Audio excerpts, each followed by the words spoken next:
ቆራርጠው ነው የገደሏት። እንደ በግ ከታትፈው የሰው ልጅ ማለት ነው። እግዚአብሔር ተስፋ ሰጠኝ። በራሴ እንድተማመን ጀግና እንድሆን ለብዙ ሰዎች እንድተርፍ አርአያ እንድሆን አረገኝ። ብቻ በእኔ የሆነ ነገር ለሰዎች መስጠት ፈልጓል። ለዛ ነው እንደዚህ ያሰቃየኝ እንደዚህ መከራ ያሳየኝ ብዬ ነው ማለት። ዘግናኝ በሆነ ሁኔታ 6 ቦታ ቆራርጠው ነው የገደሏት። እሺ መሞት ምፈልገው ጥሩ ስራ ሰርቼ ቤተሰቦቼን ንስሐ አስገብቼ ስጋና ደሙን አስቀብዬ ራሴንም ጥሩ ሰው አድርጌ ነው ማለት ምፈልገው። ስለዚህ መኖር ትፈልጊያለሽ? አዎ። ይሄን ለመስማት ፈቃደኛ አልሆኑ። እኩለ ሌሊቱን ሲያፈርሱ አድረዋል። ይህ ነው ቅድስት ቤተክርስቲያን ውስጥ እየተሰራ ያለው ግፍ። ክርስቲያናዊነታችን ኦርቶዶክሳዊነታችን ብቻ ቀስቅሶን እዚህ ጋር የተገኘን መሆኑን ለሁሉም ለማሳወቅ እንወዳለን። 40% ከፍለው ቀሪውን 60% ቤቱን ሲረከቡ ይክፈሉ የሚሉት ቴምር ሪል ስቴት ለ10 ዓመት ታማኝነቱን ጠብቆ እንደቆየው አሁንም በመገናኛ ቤልቪው ሆቴል አጠገብ ከስቱዲዮ እስከ ባለ 3 መኝታ ቤት አፓርትመንቶችን ከወለድ ነፃ በሆነ አከፋፈል ቤቶን የግሎ ያድርጎ ይሎታል። በተጨማሪም በግንባታ ሂደት ለሚከፍሉ ደንበኞች ስቱዲዮ በ832,000 ብር ቅድመ ክፍያ፣ ባለ 1 መኝታ በ1.7 ሚሊዮን ብር፣ ባለ 2 መኝታ በ2.5 ሚሊዮን ብር እንዲሁም ባለ 3 መኝታ በ3 ሚሊዮን ብር ቅድመ ክፍያ በ20 በመቶ ከፍለው ቀሪውን በ3 ዓመት ጊዜ ውስጥ በ16 ዙር ክፍያ የተመቻቸ። ምን ይሄ ብቻ! ለንግድና ለኢንቨስትመንት ምቹ በሆኑ ቦታዎች በፒያሳ፣ በሳር ቤት፣ በቡልጋሪያ ዘመናዊ የንግድ ሱቆችን በ900,000 ብር ቅድመ ክፍያ የግሉ ያድርጉ። ለተጨማሪ መረጃ ከታች ባለው ስልክ ይደውሉ። ቴምር ፕሮፐርቲስ የልሙ ማረፊያ። ሰላም ጤና ይስጥልን። በሀገር ውስጥና በመላው ዓለም የምትገኙ ቻናል ተከታታዮች ይኸው ዛሬም እግዚአብሔር ፈቅዶ ተገናኝተናል። የምንገኘው በአማራጭ ቻናላችን ወርቅ አፈራው 2 ላይ ነው። ለዛሬ በማህበራዊ ሚዲያ ላይ እጅግ በጣም አነጋጋሪ የሆኑ ርዕሰ ጉዳዮችን ይዤ ቀርብ ያለው ከነዚህ መካከል እንግዲህ የሚስ ወርልድ ኢትዮጵያ እህት ዘግናኝ አሟሟትን በተመለከተ ገዳዮቹ ይፋ ወጥተዋል፣ ታውቀዋል። ዝርዝር ሁኔታውን የምንመለከት ነው የሚሆነው። በቀጣይነት እጅግ በጣም ብዙዎችን ያነጋገረች ብዙዎችን ቀልብ የሳበች ታዳጊ ወጣትን ኮሜዲያን እሸቱ መለሰ የዩቲዩብ ቻናል ላይ ተመልክተናል። ብዙዎች በእድሜ የሚበልጧትን ሰዎች የምታስተምር ታዳጊ ስለሆነች የእሷንም ጉዳይ የምንመለከት ነው የሚሆነው። እንዲሁም ደግሞ ሰቆጣ ውስጥ እጅግ በጣም በሚያሳዝን ሁኔታ በግፍ የተገደለችውን ወጣት ታሪክ እንመለከታለን። ወሊሶ ማርያም ቤተክርስቲያን ውስጥ ምንድነው የተፈጸመው የሚለውንም የምንመለከት ነው የሚሆነው። እስከ ፕሮግራሙ ፍጻሜ አብራችሁን ትቆዩ ዘንድ እንጋብዘው እንደተለመደው በታላቅ አክብሮት ነው። የምንመለከተው እንግዲህ ከሰሞኑ በኮሜዲያን እሸቱ መለሰ የዩቲዩብ ቻናል ላይ አንድ በጣም የምትገርም ወጣት ብዙዎችን ልታስተምር የምትችል ከእድሜዋ በላይ ያስተሳሰብ ክህሎት የተሰጣት የተቸራት በእግዚአብሔር ዘንድ የተመረጠች ልጅ አለች። እኔ በእግዚአብሔር ዘንድ የተመረጠች ነች ብዬ ነው የማስበው እና ብዙ ትልልቅ ሰዎች ተስፋ በሚቆርጡበት በትንሽ ነገር ተስፋ በሚያጡበት ሰዓት እንዲህ አይነት ታዳጊዎች ደግሞ በእግዚአብሔር ላይ ጽኑ እምነት ኖሮ እግዚአብሔር ያድነኛል ብለው እጅግ በጣም በበሳል ሁኔታ ሲናገሩ መስማት ተስፋ ቆርጠን በነበረበት ሰዓት በትውልዱ ላይ እንዲህ አይነት ሰዎችን ስንመለከት ደግሞ ለካስ አሁን ካለው ወጣት ውስጥ ተስፋ የሚቆረጥባቸው በርካቶች ቢኖሩ ተስፋ የሚጣልባቸው እንደገና ደግሞ የሞተ ተስፋችንን የሚያንሰራሩ ታዳጊዎች አለን ብለን ተስፋ እንድናደርግ የሚያስችሉ ታዳጊዎች እንዳሉ በዚህ ፊት ተመልክተናል። እስቲ ንግግሯን ሰምተን እንመለስ። አሁን ደግሞ ለኢትዮጵያውያን እስቲ እንደ ህዝብ 3 ምክር ምከሪን ብልሽ ምን ትይናለሽ? አንደኛ ነገር በፈጣሪያቸው የተማመኑ በፈጣሪያቸው ተስፋ እንዳይቆርጡ መቼም ቢሆን በሱ ተስፋ እንዳይቆርጡ። በሰው ማይቻል ነገር ሁሉ በሱ ይቻላል።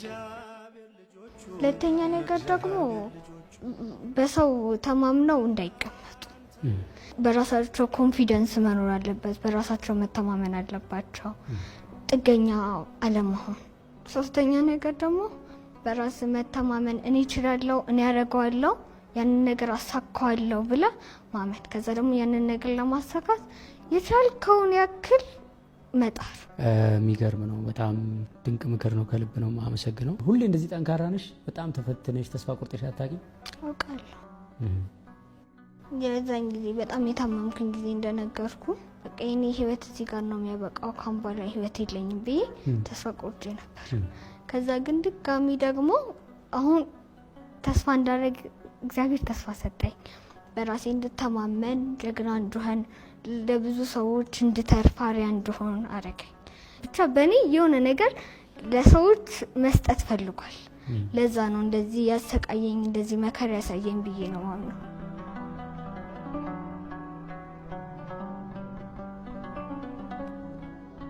ህፃናት ንጹህ ናቸው ብለን የምናምነው እንደ አዋቂዎች የሚበድል ማንነት የላቸውምና እግዚአብሔር ደግሞ ንጹሃንን ይወዳል። ታዲያ ለምንድን ነው እዚህ ሆስፒታል ውስጥ ብዙ ህፃናት አሉ በደም ካንሰር የታመሙ?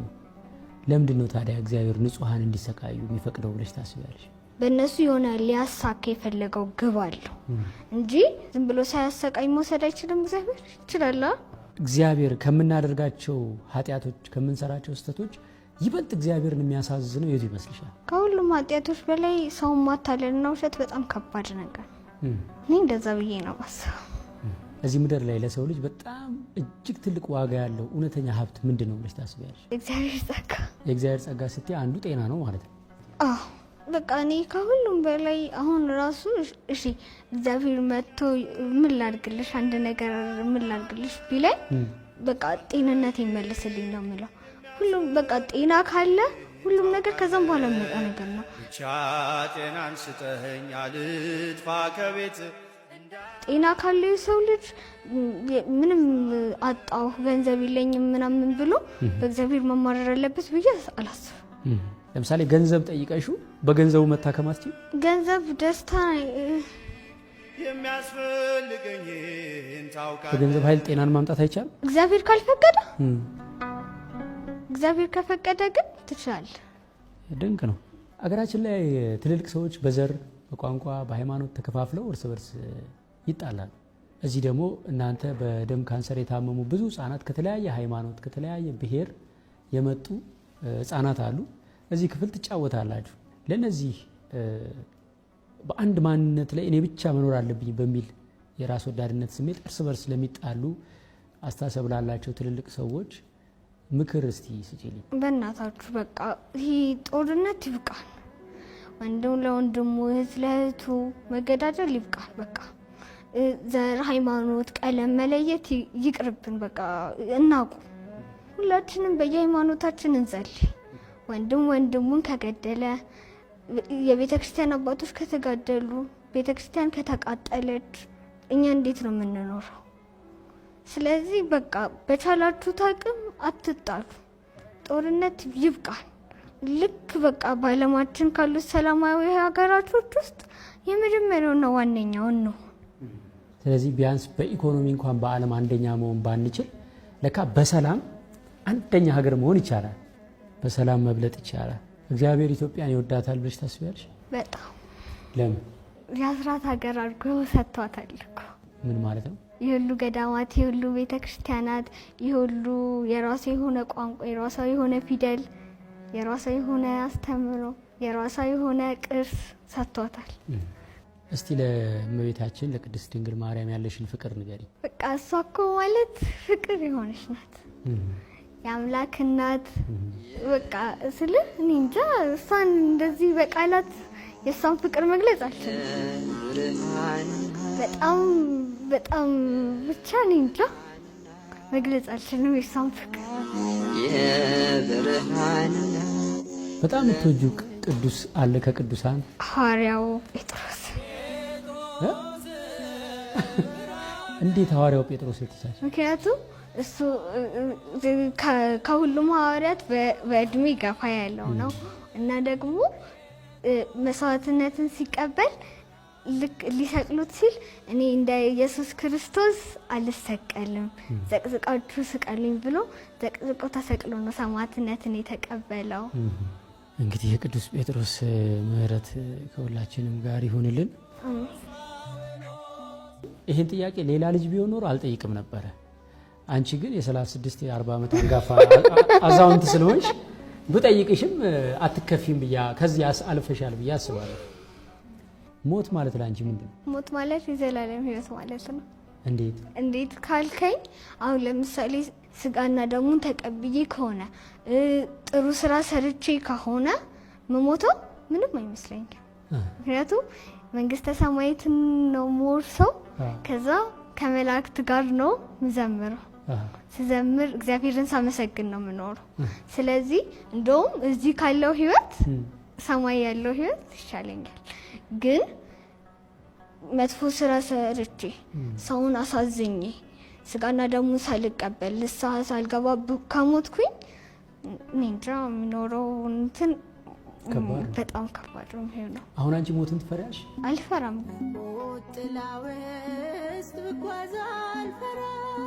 ግን እሺ መሞት የምፈልገው ጥሩ ስራ ሰርቼ ቤተሰቦቼን ንስሐ አስገብቼ ስጋና ደሙን አስቀብዬ ራሴንም ጥሩ ሰው አድርጌ ነው ማለት የምፈልገው። ስለዚህ መኖር ትፈልጊያለሽ? አዎ፣ ህልሜን ማሳካት እፈልጋለሁ።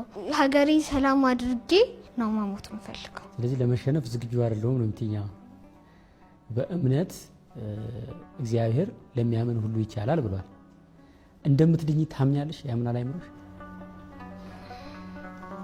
እንዴት ነው ድናለሁ ብለሽ የምታምኚው?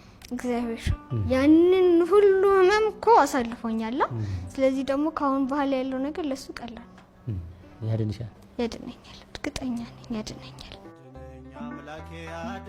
እንደሰማችሁት ነው እንግዲህ እግዚአብሔር ሙሉ በሙሉ ጤንነትሽን ይስጥሽ። በእርግጠኝነት የተማመንሽው የተደገፍሽው አምላክ ፍጹም ይምርሻል ብለን ተስፋ እናደርጋለን። ያ እንደሚሆን ደግሞ ጥርጥር የለንም። ነገር ግን እጅግ በጣም ለበርካቶች ከአንቺ እድሜ በላይም ጭምር ለሆኑት ሮል ሞዴል መሆን ትችላለሽ። ይህንም በእርግጠኝነት መናገር ይቻላል። እንደዚህ ታዳጊዎችን እግዜር ያብዛልን፣ እግዜር ያበርክትልን። ሌላው እጅግ በጣም አነጋጋሪ የሆነው እንግዲህ የሚስ ወርልድ ኢትዮጵያ እህት የሆነችው ቅዱሳን ይርጋለም ሁኔታ አሁንም ድረስ በብዙዎች ዘንድ መነጋገሪያ ሆኗል። ግን በጣም በሚገርም ሁኔታ በጣም የቅርብ ወዳጇ የቅርብ ጓደኛዋ ይህንን ድርጊት ከፍቅረኛዋ ጋር ተባብራ ማድረጓ ብዙዎችን አስቆጥቷል፣ ብዙዎችን አሳዝኗል። ስለዚህ ማን ነው የሚታመነው? በዚህ ዘመን ወዳጅን ማመን ጓደኛ ማመን በጣም ከባድ ነው የሚል አስተያየትም እንዲሰጥ ምክንያት ሆኗል። ምንድን ነው የሆነው የሚለውን ሰምተን እንመለስ። ዘግናኝ በሆነ ሁኔታ 6 ቦታ ቆራርጠው ነው የገደሏት። ሰሞኑ ሁላችንም የሚያዘንበት አንድ ክስተት ከተማችን ውስጥ ተከናውኗል። የሚስ ወርልድ ኢትዮጵያ የ2026 አሸናፊ ሩት ይርጋለም እህት ታላቅ እህት እንደሞተች ዜናውን ሰርተናል፣ ሁላችንም ሰምተናል። ማን ነው የገደላት የሚለው በአጭር ጊዜ ታውቋል ማለት ነው። ተጠርጣሪዎቹ እንግዲህ የገዛ የቤተሰቦቻቸው ወዳጅ የሩትም ጓደኛ ሞዴሊስት የሆነች ቅዱሳንንም እንግዲህ የምታውቃት ልጅ ናት። ቤት ገዝቻለሁ ነይ መርቂልኝ በሚል ሰበብ ሜክሲኮ ይገናኙና ወደ ኮዬ ፈቼ ይሄዳሉ። ኮዬ ፈቼ እንግዲህ ሲደርሱ እነሱ አስቀድመው ተዘጋጅተውበት ነበር። እቺ ሞዴሊስት ጓደኛዋና ከአረብ ሀገር ደግሞ እየመጣ የዚችው ሞዴሊስት ፍቅረኛ ማለት ነው። ስለዚህ ቅዱሳንን እንግዲህ ያግቷትና ደውለው ለቤተሰብ 2 ሚሊዮን ብር ይጠይቃሉ።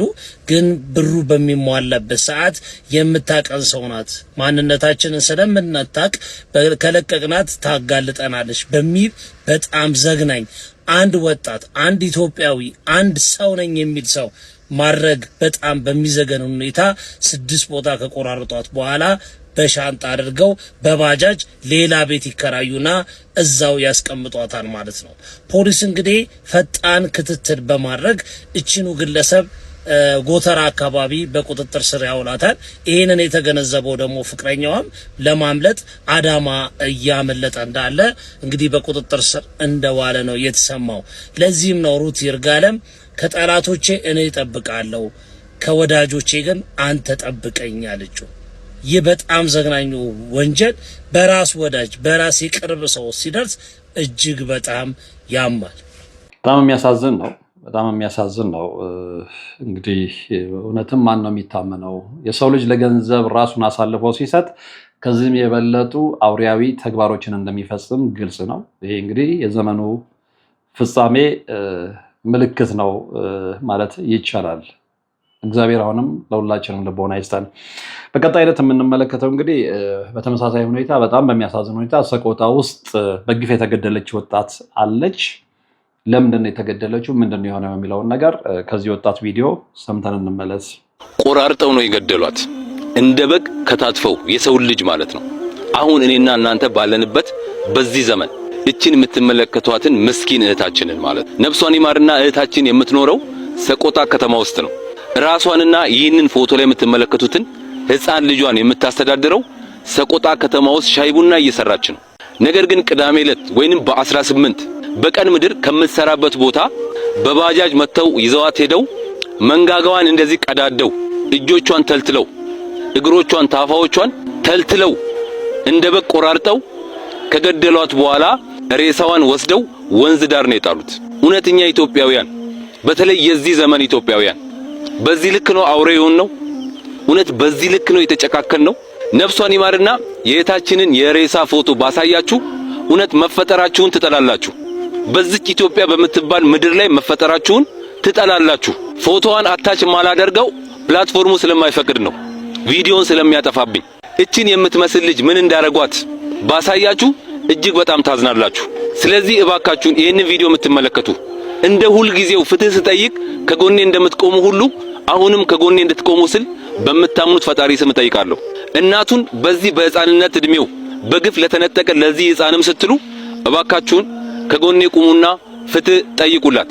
ሰቆጣ እንደዚህ አይነት ጨካኝ ማህበረሰብ የላትም። ታይቶም ተሰምቶም አይታወቅም በዛች ከተማ።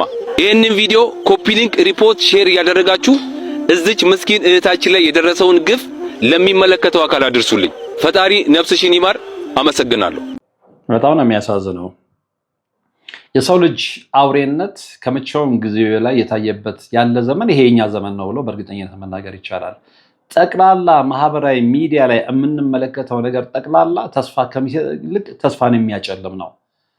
ወደ መልካም ነገር ከሚያመጣ ይልቅ ወደ መጥፎ መንገድ እንድንሄድ የሚያደርገን ነውና በዚህ ልክ አውሬ ያደረገን ምንድነው? ሰዎች ቆም ብለን ልናስብ ይገባል። ከመቼውም ጊዜ በላይ ብዙዎቻችን ክፉዎች ሆነናል፣ አውሬዎች ሆነናል፣ ከአውሬዎች የባስን ሆነናል። ሰውን በእንደዚህ አይነት ደረጃ ከአውሬ አስከፍቶ ሰውን እንዲያርድ ሰውን እንዲቆራርጥ ምን አይነት መንፈስ ነው ኢትዮጵያ አየር ላይ የተበተነው? እባካችሁ ወደ እግዚአብሔር እንመለስ። እባካችሁ እንደገና ወደ እግዚአብሔር እናንጋጥ። ይህ ካልሆነ ግን በየጊዜው የምንሰማው በየጊዜው እየሆነ ያለው ነገር ለድፍን ኢትዮጵያውያን ስጋት ነው። ከምሬ ነው የምላችሁ። እንዲህ አይነት ዘመን ታይቶ አያውቅም ኢትዮጵያ ውስጥ። ሰው በዚህ ደረጃ አውሬ ይሆናል ወይ? በዚህ ደረጃ ጨካኝ ይሆናል ወይ? በዚህ ደረጃ ከሴጣን ይከፋል ወይ? በፊት አባቶችም ሲያስተምሩ የሰው ልጅ ከሰይጣን ክፋትን ይማራል ይሉ ነበር። አሁን ግን የተገላቢጦሽ ሰይጣን ራሱ ከሰው ልጅ ነው ክፋትን እየተማረ የመጣው። ሁሌ የምንሰማው ገሌ ገሌን አረደ፣ ገሌ ገሌን ገደለ፣ ገሌ እንደዚህ ያደረጉ፣ እንደዚህ አይነት ግፍ ፈጸሙ፣ እንዲህ አድርገው አጠፉ። እንዴ የዚህ ታሪክ አካል እንድንሆን ያስገደደን ኃይል ምንድን ነው? ያንን ኃይል መዋጋት ያቃተን ለምንድን ነው? ከእግዚአብሔር በብዙ ኪሎ ሜትሮች የራቅነው ለምንድን ነው? እባካችሁ ኢትዮጵያውያን እንደገና ቆም ብለን እናስብ። ከኛ አልፈን ዘሮቻችንን፣ ልጆቻችንን፣ የልጅ ልጆቻችንን ማትረፍ የምንፈልግ ከሆነ ጊዜው አሁን ነው። ችላ አንበል። ድንቁርናችን፣ ችላ ማለታችን፣ ሁሉ ነገር መለማመዳችን ነው ዋጋ እያስከፈለ የመጣው። ሁሉ ነገር ተለማምደነዋል። በኢትዮጵያውያን ዘንድ አሁን ሞት ብርቅ አይደለም፣ መገዳደል ብርቅ አይደለም። ተለማምደናል። የሚፈለገውም አሳይመንት እሱ ነበረ። አእምሯችን ሁሉ ነገር በቃ አሜን ብሎ እንዲቀበል ያ ነው እየሆነ ያለውና እስከ መቼ ነው በእንደዚህ አይነት ሁኔታ የምንቀጥለው? እባካችሁ ወደ ልቦናችን እንመለስ። አለበለዚያ ከዚህ የበለጠ መስዋዕትነት እንከፍላለን። አሁንም እየከፈልን ነው እና እባካችሁ ከራሳችን ጋር እንታረቅ። በቀጣይነት የምንመለከተው እንግዲህ ወሊሶ ማርያም ቤተክርስቲያን ውስጥ የሆነውን ነገር ነው። ክርክር ተፈጥሯል በአባቶችና በወጣቶች መካከል። ፍጹም ሰላማዊ ክርስቲያናዊ ስነ ምግባር በተሞላበት መንገድ ተነጋግረን ለቅድስት ቤተክርስቲያን የሚጠቅመውን ለማድረግ ነው። በፍጹም ከማንም ጋር ከምንም ጋር ምንም አይነት ግንኙነት የሌለን ክርስቲያናዊነታችን ኦርቶዶክሳዊነታችን ብቻ ቀስቅሶን እዚህ ጋር የተገኘን መሆኑን ለሁሉም ለማሳወቅ እንወዳለን። ቤተክርስቲያኑን ለምን ማፍረስ እንደተፈለገ አልገባኝም። ለልማት ነው የሚል አስተያየት ነው የተሰጠው። እንግዲህ ከንግግሩ መረዳትም እንደቻልኩት ነገር ግን ለምን ልማት ከሆነ ወጣቶች ሲናገሩ እንደሰማ ነው። በተለይ ደግሞ ከወጣቶች አንደኛው ተወካይ ሲናገር እንደሰማ ነው። ለልማት ከሆነ ህዝቡን አወያይተን ህዝቡ የሚተማመንበት ከሆነ የመጀመሪያውን ለልማት መዶሻ የምናነሳው እኛ ነን ሲል ተናግሯል። እጅግ በጣም ያሳዝናል።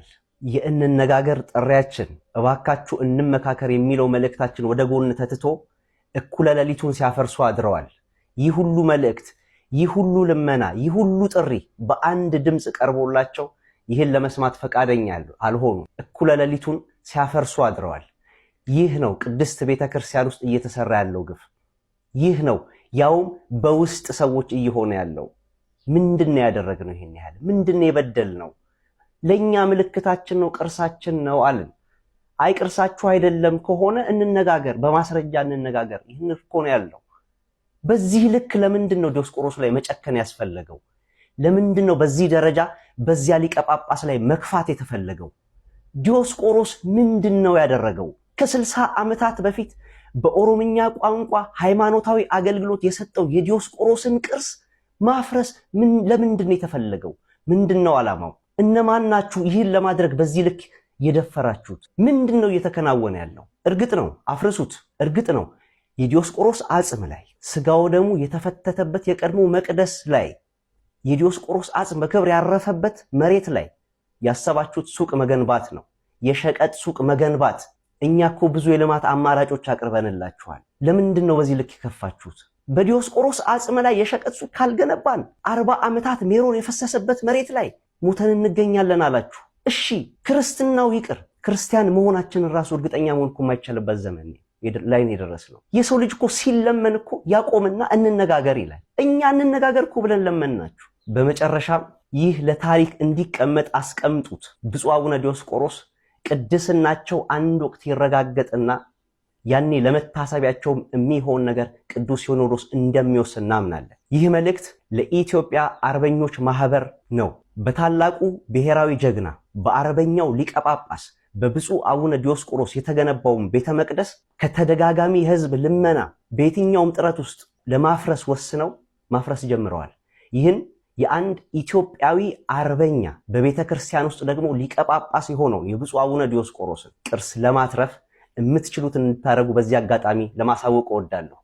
ነገር ግን እነሱን ያላማከለ ህዝብን ያላማከለ ተግባር ዋጋ ያስከፍላልና እዚህ ላይ እርምት ሊደረግ ይገባል ብለን ነበር የምናስበው። ነገር ግን በሌሊት ሄደው ቤተክርስቲያኗን እንዳፈረሱ መረጃዎችን ተመልክተናል እና ምንድነው የሆነው? በጉዳዩ ላይ በዝርዝር ስለ ጉዳዩ የምታውቁ ሰዎች ብታስረዱን መልሰን ለተመልካቾች የምናቀርብ ነው የሚሆነው ማለት ነው። እንግዲህ እንዳለመታደል ሆኖ ጠቅላላ እየሰማናቸው ያሉ ነገሮች ደስ የሚሉ ነገሮች አሉና እስከ መቼ ነው በእንደዚህ አይነት ሁኔታ የምንቀጥለው? እስከ መቼ ነው እየተወቃቀሰን የምንቀጥለው የሚለው ነገር ብዙዎችን እያነጋገረ ስለሆነ እባካችሁ ልዩነት ቢኖር የሀሳብ አለስማማት ቢኖር በውይይት ለመፍታት እንሞክር እንጂ የሰው ልጅ በዚህ ደረጃ አውሬ ከሆነ በዚህ ደረጃ የሚጨካከን ከሆነ የነገ ተስፋችን ምንድነው? የነገ ልጆቻችን ተስፋ ምንድነው? ነገ ጥላቻን ይዞ የሚያድግን ትውልድ ማፍራት መጨረሻው ምን እንደሆነ ከሌሎች ሀገሮች ተሞክሮ ለምንድነው ማንማረው? እችን ሀገር ማቆየት አንፈልግም ወይ? የዚህችን ሀገር ትውልድ አውሬ ሳይሆን የተሻለ ሀገሩን የሚለውጥ ማህበረሰቡን የሚለውጥ ራሱን የሚለውጥ ትውልድ ማድረግ ያልተፈለገበት ምክንያት ምንድነው የሚለውን በደንብ መርምረን ልናገር ይገባል። ምክንያቱም የሰውን ሀገር እየናፈቅን የራሳችንን ሀገር አናንቀን የምንጥል ከሆነ አብዛኛው ሰው ወንጀል ፈጽሞ ውጭ ሄዶ መሸሸግ ነው የሚፈልገው። አብዛኛው ሰው ሀገሩን ገሎ በተውሶ ሀገር ማደግ ነው የሚፈልገው። ይሄ ትክክለኛ አካሄድ አይደለም። ይሄ መርዛማ አካሄድ ነውና እባካችሁ ሰዎች ቆም ብለን ልናስብ ይገባል የሚል የግል አስተያየት አለኝ። እንግዲህ የዛሬ መረጃ የተከታተላችኋቸው ነበሩ። በቀጣይ በሌላ መረጃዎች ነው የምንገናኘው። አጠቃላይ ግን መረጃዎቹን በተመለከተ እስኪ ሀሳባችሁን በሀሳብ መስጫው ሳጥን ውስጥ አስቀምጡልኝ። ለምንድን ነው ኢትዮጵያኖች በዚህ ደረጃ የተጨካከን ነው? ማን ነው እንደዚህ ክፉ ያደረገን? ማን ነው አውሬ ያደረገን? የአውሬነታችን ምክንያት ምንድን ነው? የቀድሞ ደጋግ አባቶቻችንን፣ አያቶቻችንን፣ ቅድመ አያቶቻችንን ታሪክ መርገም ያልቻልነው እኛ በተለየ ሁኔታ ክፎች ሆን ነው? ገንዘብ ያታለን የገንዘብ ባሪያ ያደረገን ምንድን ነው? በኢትዮጵያ አየር ላይ የተበተነው አጋንንታዊ መንፈስ ምንድን ነው? ይህንን በተመለከተ በደንብ ልንወያይበት ይገባል። እየሆነ ያለው ነገር ጠቅላላ ደስ የማይል ስለሆነ ማለት ነው። ይህንን በተመለከተ እንግዲህ በተለይ ልምድ ያላችሁ የበሰላችሁ በተለያየ ሙያ ላይ ያላችሁ ሰዎች ሀገራችሁን ማዳን የምትፈልጉ ከሆነ እንወያይበት፣ ወደ መፍትሄ እንምጣ። አለበለዚያ አይመለከተኝም የሚለው ነገር ይኸው እያመጣ ያለው ነገር እየተመለከተ ነውና እባካችሁ እኛ እችን ዓለም ትተናት እንሄዳለን፣ ሀገራችንን ትተን እንሄዳለን። ግን ሀገራችንን ለማን ነው ምንተው? ለማን ነው ምንጥለው? የነገው ትውልድ ጠፈንታው ምንድነው የሚለው ሁላችንም ሊያሳስበን ይገባል የሚለውንም መናገር እፈልጋለሁ። አብራችሁኝ ስለነበራችሁ ወደፊትም አብራችሁኝ ስለምትሆኑ ከልብ አመሰግናለሁ። በቀጣይ በሌላ መረጃ እንገናኛለን። እስከዛው ግን በያላችሁበት ሰላም 40% ከፍለው ቀሪውን 60% ቤቱን ሲረከቡ ይክፈሉ የሚሉት ቴምር ሪል ስቴት ለ10 ዓመት ታማኝነቱን ጠብቆ እንደቆየው አሁንም በመገናኛ ቤልቪው ሆቴል አጠገብ ከስቱዲዮ እስከ ባለ 3 መኝታ ቤት አፓርትመንቶችን ከወለድ ነፃ በሆነ አከፋፈል ቤቶን የግሎ ያድርጎ ይሎታል። በተጨማሪም በግንባታ ሂደት ለሚከፍሉ ደንበኞች ስቱዲዮ በ832 ሺህ ብር ቅድመ ክፍያ፣ ባለ 1 መኝታ በ1.7 ሚሊዮን ብር፣ ባለ 2 መኝታ በ2.5 ሚሊዮን ብር እንዲሁም ባለ 3 መኝታ በ3 ሚሊዮን ብር ቅድመ ክፍያ በ20 በመቶ ከፍለው ቀሪውን በ3 ዓመት ጊዜ ውስጥ በ16 ዙር ክፍያ የተመቻቸ። ምን ይሄ ብቻ! ለንግድና ለኢንቨስትመንት ምቹ በሆኑ ቦታዎች በፒያሳ፣ በሳር ቤት፣ በቡልጋሪያ ዘመናዊ የንግድ ሱቆችን በ900 ሺህ ብር ቅድመ ክፍያ የግሎ ያድርጉ። ለተጨማሪ መረጃ ከታች ባለው ስልክ ይደውሉ። ቴምር ፕሮፐርቲስ የልሙ ማረፊያ